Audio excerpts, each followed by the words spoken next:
মানুষ তার স্বপ্নের সমান নয়, বরং চেষ্টার সমান বড়।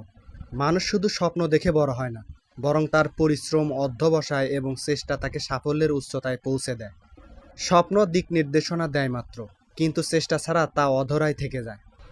ইদানিং একটা কথার প্রচলন হয়েছে, মানুষ তার স্বপ্নের সমান বড়, কিন্তু বাস্তবতা ভিন্ন কথা বলে। স্বপ্ন কেবল এক ধরনের কল্পনা, যা চেষ্টা ও শ্রম ছাড়া কোনো মূল্য রাখে না। যদি স্বপ্নই মানুষের সফলতার একমাত্র মাপকাঠি হতো, তাহলে প্রতিটি স্বপ্নদ্রষ্টাই সফল হতো। কিন্তু প্রকৃত সত্য হলো, যে ব্যক্তি তার স্বপ্ন পূরণের জন্য নিরলস পরিশ্রম করে, সফলতা কেবল তারই হাতে ধরা দেয়। ছাত্র জীবনে প্রায় সবাই বড় কিছু হওয়ার স্বপ্ন দেখে, ডাক্তার, ইঞ্জিনিয়ার, ব্যারিস্টার কিংবা উদ্যোক্তা। কিন্তু বাস্তবে কেবল তারাই স্বপ্ন পূরণ করতে পারে যারা নিরলস পরিশ্রম করে। অন্যদিকে অনেকে এমন কিছু অর্জন করে যা সে কল্পনাও করেনি। আসলে মানুষ তার চেষ্টার সমান বড় হয়।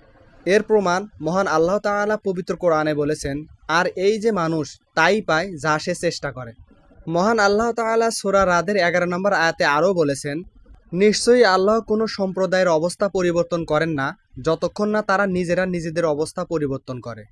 এই আয়াতগুলো স্পষ্ট প্রমাণ করে, শুধুমাত্র স্বপ্ন দেখলেই মানুষ বড় হয় না, বরং যে ব্যক্তি পরিশ্রম করে, আল্লাহ তাকে তার যোগ্যতার সমান সম্মান দান করেন।